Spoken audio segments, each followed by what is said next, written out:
ನಡಿ ಈಗ ಶುರು ಮಾಡೋಣ. ಕೇಸರಿಯಿಂದ ಮನೋಲ್ಲಾಸ ಮನಸ್ಸು ಮತ್ತೇರಿ ಕುಣಿದಾಡಿದೆ ನೋಡು, ಮನಸ್ಸು ಮತ್ತೇರಿ ಕುಣಿದಾಡಿದೆ ನೋಡು. ಕ್ಷಣ ಕ್ಷಣವೂ ಆಚರಿಸಿ ಕೇಸರಿ ಹಬ್ಬ. ವಿಮಲ್ ಬಾಯಲ್ಲಿ ಹೇಳಿ ಕೇಸರಿ. ನಾವು ಏನೇ ಮಾಡಲಿ ಹೃದಯವಂತವರಿಗೆ ನಾವು ಈ ಸಲ ನಾವು ಅವರ ಆಶೀರ್ವಾದ ಮಾಡ್ತೀವಿ. ಅವ್ರು ಬರಲೇಬೇಕು.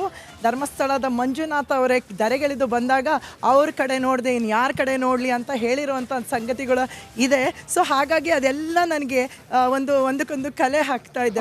ಬ್ರೇಕಿಂಗ್ ಅಪ್ಡೇಟ್ ಲಭ್ಯವಾಗ್ತಾ ಇದೆ, ವಾಪಸ್ ಬರ್ತೀವಿ. ಓಕೆ, ದಕ್ಷಿಣದಲ್ಲಿ ತೇಜಸ್ವಿ ಸೂರ್ಯ ಅವರಿಗೆ ಬಿಗ್ ಲೀಡ್.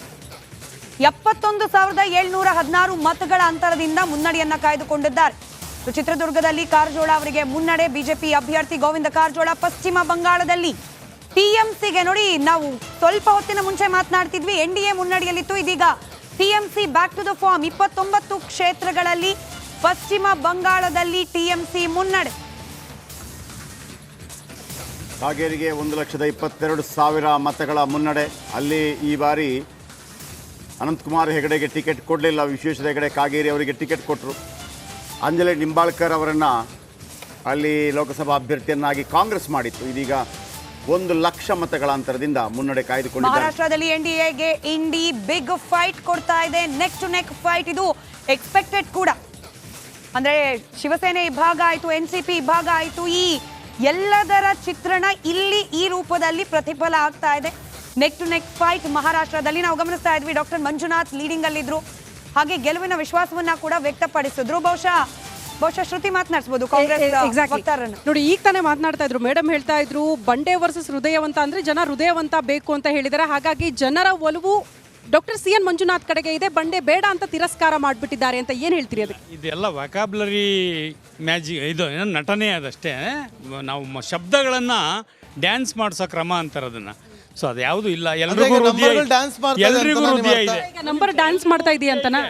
ಎಲ್ರಿಗೂ ಹೃದಯ ಇದೆ, ಅದ್ರ ಬಗ್ಗೆ ಯಾವ ಡೌಟು ಬೇಡ. ಹೃದಯ ಇದ್ದಿದ್ದಕ್ಕೆ DK ಸುರೇಶ್ ಅವರು ಭಾಳ ಗಟ್ಟಿಯಾಗಿ ಮೋದಿ ಅವರಿಗೆ ಸವಾಲನ್ನು ಕೊಟ್ಟಿದ್ದು, ಮಾತಾಡಿದ್ದು. ಮೋದಿಯವ್ರಿಗೆ ಇವತ್ತು ಅಲ್ಲಿ ಫೈನ್ ಹೃದಯ ಎಲ್ಲರಿಗೂ ಇರುತ್ತೆ ಸರ್. ಈಗ ಬಂಡೆ ಹೃದಯ ಬೇಡ ಅಂತ ಜನ ತಿರಸ್ಕಾರ ಮಾಡಿದಾರ ಅಂತ. ಈಗ ಇನ್ನೂ 6-7 ಸುತ್ತಿನ ಮತದಾನ ನಡೆದಿದೆ. ರಾಜರಾಜೇಶ್ವರಿ ನಗರ ಮತ್ತು ಸೌತು ಎಣಿಕೆ ಆಗಿದೆ. ಈಗ ರೂರಲ್ ಭಾಗಕ್ಕೆ ಬರುತ್ತೆ ಎಣಿಕೆ. ಸೊ ಈಗ ಮುಂದಿನ ದಿನಗಳಲ್ಲಿ ಡಾಕ್ಟ್ರೇ ವ್ಯಕ್ತಪಡಿಸಿದ್ರು ಡೌಟು. ಡಾಕ್ಟ್ರು ಮಂಜುನಾಥ್ ಅವರೇ ಡೌಟ್ ವ್ಯಕ್ತಪಡಿಸಿದ್ರಲ್ಲ. ಒಂದು ಡೌಟ್ ಏನಂತಂದ್ರೆ, ಇನ್ನೂ ಇದೆ ಸಮಯ ಇದೆ, 1 ಗಂಟೆ 1:30 ನಂತರ ಕ್ಲಿಯರ್ ಪಿಕ್ಚರ್ ಸಿಗುತ್ತೆ ಅಂತೇಳಿ. ಸೊ ಈ ಕಾರಣಕ್ಕೆ ಇದು ವೆಯ್ಟ್ ಮಾಡಿ ನೋಡಬೇಕು. ರಾಜಕೀಯವನ್ನು ದಿಟ್ಟವಾಗಿ ಮಾಡ್ಕೊಂಡು ಅದರ ಅನುಭವ ಉಳ್ಳವರು DK ಸುರೇಶ್ ಅವರು, DK ಶಿವಕುಮಾರ್ ಅವರು ಮತ್ತು ನಮ್ಮ ರಾಜ್ಯಾಧ್ಯಕ್ಷರು ಕೂಡ, ಉಪಮುಖ್ಯಮಂತ್ರಿಗಳು. ಅದು ಅವ್ರಿಗೆ ರಾಜಕೀಯ ಮಾಡೋಕ್ಕೆ ಬರುತ್ತೆ, ಅದರಲ್ಲಿ 2 ಮಾತಿಲ್ಲ. ಅವ್ರಿಗೂ ಹೃದಯವಂತಿಕೆ ಇದ್ದಿದ್ದಕ್ಕೇ ಜನ ಇಷ್ಟು ವರ್ಷ ಅವ್ರನ್ನ ಮೆಚ್ಚಿ ಗೆಲ್ಲಿಸಿ DCM ಮಾಡಿರೋದು. ಸೊ ಅದನ್ನ ನೋಡೋಣ. ಏನಂದ್ರೆ ಈ ವಿಚಾರ ನೋಡಿ ಮೇಡಮ್, ಇಲ್ಲಿ ಕೇಳಿ, ನಿಮ್ಮ NDA ಇದೆಯಲ್ಲ, ನೀವು ಹೋದ ವರ್ಷ ಕಾಂಗ್ರೆಸ್ ಜೊತೆ ನರ್ತನ ಮಾಡಿದ್ರಿ, ಈಗ NDA ಜೊತೆ ನರ್ತನ ಮಾಡ್ತಾ ಇದ್ದೀರಿ. ಹೋದ್ಸಲ NDA ಜೊತೆ ನರ್ತನ, ಹೋದ್ಸಲ ಕಾಂಗ್ರೆಸ್ ಜೊತೆ ನರ್ತನ ಮಾಡಿದ್ರಿ. DK ಶಿವಕುಮಾರ್ ಅವ್ರ ಹತ್ರ ಬಂದು ನಿಮ್ಮ HD ಕುಮಾರಸ್ವಾಮಿ ಅವರು ಎರಡೆತ್ತು ತರ ಬ್ರದರ್ ಸ್ವಾಮಿ ಬ್ರದರ್ ನೀವು ಅಂತ ಹೇಳಿದ್ರು. ಆಯ್ತಾ, ಇದೆಲ್ಲ ಇರ್ಲಿ. ಸೂಕ್ಷ್ಮತೆ ಇದೆ, ಜನಕ್ಕೊಂದು ಸೂಕ್ಷ್ಮತೆ ಇದೆ. ಗಮನಿಸಿ, ಇವತ್ತು ದೇಶದುದ್ದಗಲಕ್ಕೆ ನೋಡಿ, ಇಂಡಿಯಾ ಒಕ್ಕೂಟ 224, NDA 289. ನೀವು ಅಧಿಕಾರಕ್ಕೆ ಬರೋದೇ ಡೌಟ್ ಇದೆ. ನೀವು ಮಾಜಿ ಮಿನಿಸ್ಟರ್ ರಾಜ್ಯದಲ್ಲಿ ನಿಮ್ಮ ಒಬ್ಬರೇ ಹಾಲಿ ಸಂಸದರಿದ್ದು, ಕಾಂಗ್ರೆಸ್ನವರು ಹಾಲಿ ಸಂಸದರು ಒಬ್ಬರೇ ಇದ್ದಿದ್ದು. ಕೇಳ್ಕೊಂಬೋಣ. ಸ್ವಂತ ಶಕ್ತಿಯಲ್ಲೇ ನಾವು ಸುಮಾರು 300 ದಾಟ್ತೇವೆ ಅಂತ ಹೇಳುವಂಥ ಭಾವನೆಗಳು ನಮ್ಮಲ್ಲಿದ್ದಾವೆ. ಒಂದಷ್ಟು ಸಣ್ಣ ಪುಟ್ಟ ಏರುಪೇರುಗಳು ಬೇರೆ ಬೇರೆ ಕಡೆಗಳಲ್ಲಿ ಆಗ್ತಾ ಇರುವಂಥದ್ದು ನಿರೀಕ್ಷೆಯ ಮಟ್ಟಕ್ಕಿಂತ ಸ್ವಲ್ಪ ಹಿನ್ನೆಲೆಯಲ್ಲಿ ನಾವು ಇದ್ದೇವೆ ಅಂತ ಹೇಳುವಂಥದ್ದು ಸತ್ಯ.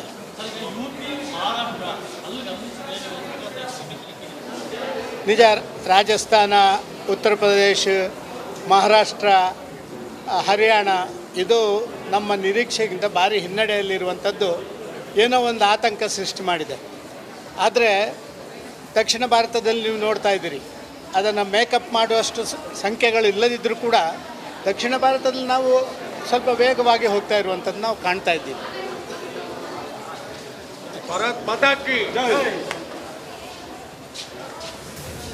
224 ಕ್ಷೇತ್ರಗಳಲ್ಲಿ ಇಂಡಿ ಮೈತ್ರಿಕೂಟ 224, NDA 290 ಕ್ಷೇತ್ರಗಳಲ್ಲಿ ಸದ್ಯಕ್ಕೆ ಮುನ್ನಡೆಯನ್ನ ಕಾಯ್ದುಕೊಂಡಿರೋದು ದೊಡ್ಡ ಏಟು.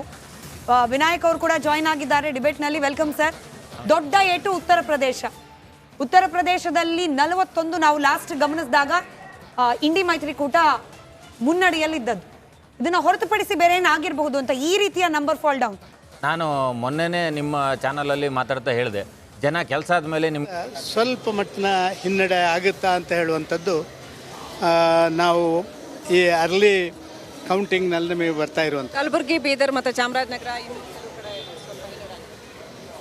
ನಿಜ. ನಮ್ಮ ಭಾರಿ ಹಿನ್ನಡೆ ಅಂತಲ್ಲ, ಪೈಪೋಟಿ ಇದೆ, ಏರುಪೇರುಗಳಾಗ್ತವೆ, ಸಮುದ್ರದ ಅಲೆಗಳಾಗಿ ಸ್ವಲ್ಪ ಮೇಲೆ ಕೆಳಗೆ ಆಗ್ತಾ ಇರುವಂಥದ್ದು. ನಾವು ಬೆಂಗಳೂರು ಉತ್ತರ ಏನಾಗುತ್ತೆ? ಬ್ಯಾಂಗ್ಳೂರ್ ಥರ ನಾವು 100% ಗೆಲ್ತೀವಿ, ಅದರಲ್ಲಿ ಯಾವುದೇ ಸಂಶಯಗಳಿಲ್ಲ.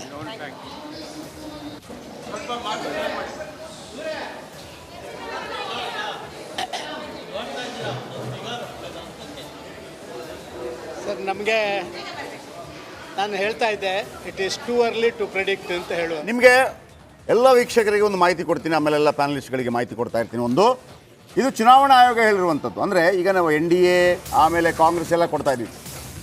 BJP 217 ಕ್ಷೇತ್ರಗಳಲ್ಲಿ ಈಗ ಮುನ್ನಡೆಯಲ್ಲಿದೆ. BJP 217 ಕ್ಷೇತ್ರಗಳಲ್ಲಿ ಮುನ್ನಡೆಯಲ್ಲಿದೆ. ಇದು ಅಕ್ಯುರೇಟ್ ಆಗಿರುವಂಥದ್ದು. ಕಾಂಗ್ರೆಸ್, ನಾಟ್ ಇಂಡಿ, ಕಾಂಗ್ರೆಸ್ 78 ಕ್ಷೇತ್ರಗಳಲ್ಲಿ ಮುನ್ನಡೆಯಲ್ಲಿದೆ. ಕಾಂಗ್ರೆಸ್ 78 ಕ್ಷೇತ್ರ. ಸಮಾಜವಾದಿ ಪಾರ್ಟಿ 29 ಕ್ಷೇತ್ರಗಳಲ್ಲಿ ಮುನ್ನಡೆಯಲ್ಲಿದೆ. 29. ಆಲ್ ಇಂಡಿಯಾ ತೃಣಮೂಲ್ ಕಾಂಗ್ರೆಸ್ 16 ಕ್ಷೇತ್ರಗಳಲ್ಲಿ ಮುನ್ನಡೆಯಲ್ಲಿದೆ. DMK 13 ಕ್ಷೇತ್ರಗಳಲ್ಲಿ ಮುನ್ನಡೆಯಲ್ಲಿದೆ. ಜನತಾದಳ್ ಯುನೈಟೆಡ್ JDU ನಿತೀಶ್ ಕುಮಾರ್ ಅವರದು, ಇದು 10 ಕ್ಷೇತ್ರಗಳಲ್ಲಿ ಮುನ್ನಡೆಯಲ್ಲಿದೆ. ಯುವಜನ ಶ್ರಮಿಕ ರೈತ ಕಾಂಗ್ರೆಸ್ 5 ಸೀಟು. ಆಮ್ ಆದ್ಮಿ ಪಾರ್ಟಿ 4 ಸೀಟಲ್ಲಿ ಮುನ್ನಡೆ.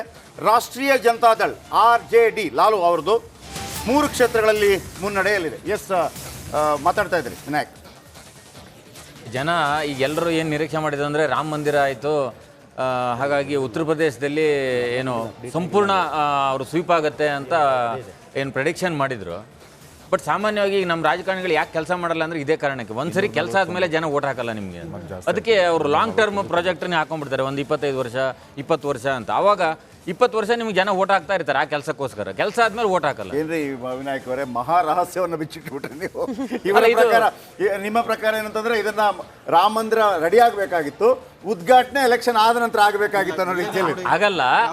ನಮ್ಮ ಜನರ ಮೆಂಟಾಲಿಟಿ ಆಗಿ ಏನು ಅಂತಂದ್ರೆ ಒಂದ್ಸರಿ ಕೆಲಸ ಆದ್ಮೇಲೆ ಆ ಕಾರಣಕ್ಕೆ ನಿಮ್ಗೆ ಓಟ್. ಈಗ ಉದಾಹರಣೆಗೆ ರಾಜ್ಯದಲ್ಲಿ ಇವರು ಗ್ಯಾರಂಟಿಯಿಂದ ಎಲ್ಲ ಬಂದ್ಬಿಡುತ್ತೆ ಅಂತ ಇದ್ರಲ್ಲ. ಹೇಳ್ಬಿಡ್ತೀನಿ, ವಿಶ್ವೇಶ್ವರ ಭಟ್ರು ಒಂದು ಡೈಲಾಗ್ ಹೇಳ್ಬಿಡ್ತೀನಿ. ಅದರಲ್ಲಿ ನಿಮಗೆ ಯಾರಾದರೂ ಒಂದು ಕೆಲಸ ಆಗಬೇಕು ಅಂದರೆ ನಿಮ್ಗೆ ಫೋನ್ ಮಾಡಿರ್ತಾರಂತೆ.